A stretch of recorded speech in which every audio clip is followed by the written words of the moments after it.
Welcome to the Gentle Paragraph. Tonight I will be reading The Alchemist by Paulo Coehlo.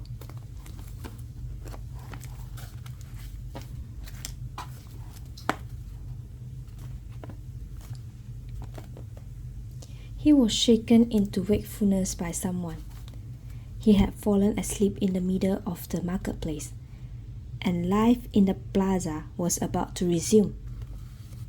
Looking around, he sought his sheep, and then realized that he was in a new world. But instead of being saddened, he was happy. He no longer had to seek out food and water for the sheep. He could go in search for his treasure. Instead, he had not a cent in his pocket, but he had faith. He had decided the night before that he would be as much an adventurer as the ones he had admired in books. He walked slowly through the market. The merchants were assembling their stores, and the boy helped a candy seller to do this. The candy seller had a smile on his face. He was happy, aware of what his life was about, and ready to begin the day's work. His smile reminded the boy of the old man, the mysterious old king he had met. This candy merchant isn't making candy so that later he can travel or marry a shopkeeper's daughter. He's doing it because it's what he wants to do, thought the boy. He realized that he could do the same thing the old man had done, sense whether a person was near to or far from his destiny. Just by looking at them, it's easy, and yet I've never done it before, he thought. When the store was assembled, the candy seller offered the boy the first sweet he had made for the day. The boy thanked him, ate it, and went on his way. When he had gone only a short distance, he realized that while they were erecting the store, one of them had spoken Arabic and the other Spanish, and they had understood each other perfectly well. There must be a language that doesn't depend on words, the boy thought. I've already had that experience with my sheep, and now it's happening with people. He was learning a lot of new things. Some of them were things that he had already experienced and weren't really new, but that he had never perceived before.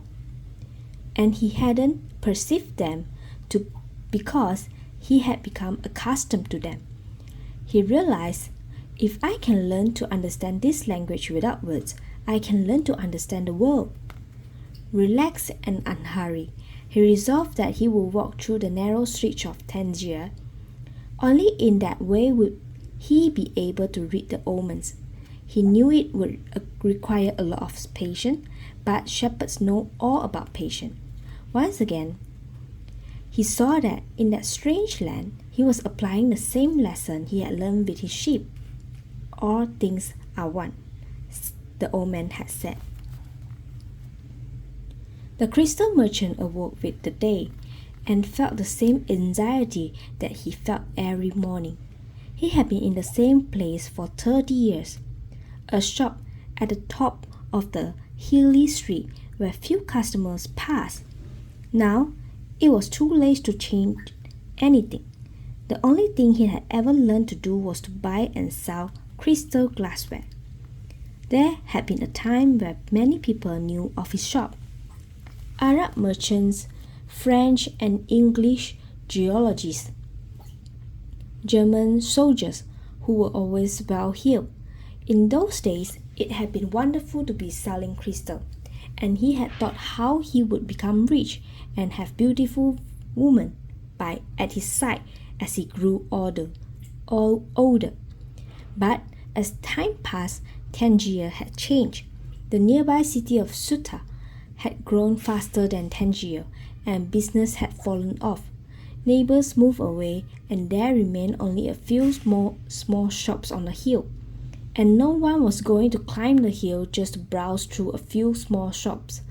But the crystal merchant had no choice.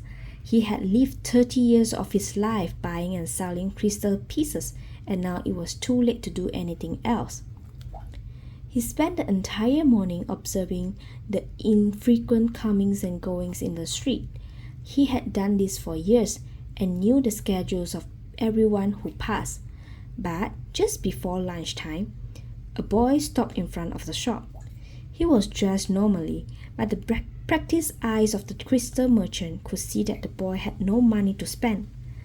Nevertheless, the merchant decided to delay his lunch for a few minutes until the boy moved on. A card hanging in the doorway announced that several languages were spoken in the shop. The boy saw a man appear behind the counter. "I can clean up those glasses in the window if you want," said this boy. "The way they look now, nobody is going to want to buy them." The man looked at him without responding. "In exchange, you could give me something to eat." The man still said nothing, and the boy sensed that he was going to have to make a decision. In his pouch, he had his jacket. He certainly wasn't going to need it in the desert. Taking the jacket out, he began to clean the glasses. In half an hour, he had cleaned all the glasses in the window, and as he was doing so, 2 customers had entered the shop and bought some crystal. When he had completed the cleaning, he asked the man for something to eat. "Let's go and have some lunch," said the crystal merchant. He put a sign on the door, and they went to a small cafe nearby. As they sat down at the only table in the place, the crystal merchant laughed. "You didn't have to do any cleaning," he said. "The Quran requires me to feed a hungry person." "Well then, why do you let me to do it?" the boy asked. "Because the crystal was dirty, and both you and I needed to cleanse our minds of negative thoughts." When they had eaten, the merchant turned to the boy and said, "I would like you to work in my shop. 2 customers came in today while you were working, and that's a good omen."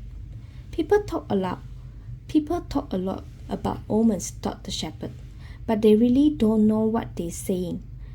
Just as I hadn't realized that for so many years I have been speaking a language without words to my sheep. "Do you want to go to work for me?" the merchant asked. "I can work for the rest of today," the boy answered. "I will work all night until dawn, and I will clean every piece of crystal in your shop. In return, I need money to get to Egypt tomorrow." The merchant laughed. "Even if you clean my crystal for an entire year, even if you earn a good commission selling every piece, you would still have to borrow money to get to Egypt. There are thousands of kilometers of desert between here and there." There was a moment of silence so profound that it seemed the city was asleep. No sound from the bazaar, no arguments among the merchants, no men climbing to be the towers to chant. No hope, no adventure, no old kings or destiny, no treasure and no pyramids. It was as if the world had fallen silent because the boy's soul had. He sat there, staring blankly through the door of the cafe, wishing that he had died, and that everything would end forever at the moment. The merchant looked anxiously at the boy. All the joy he had seen that morning had suddenly disappeared. "I can give you the money you need to get back to your country, my son," said the Christian merchant. The boy said nothing. He got up, adjusted his clothing, and picked up his pouch. "I will work for you," he said, and after another long silence, he added, "I need money to buy some sheep." That's all for today. See you in the next video for part 2. Thank you for watching.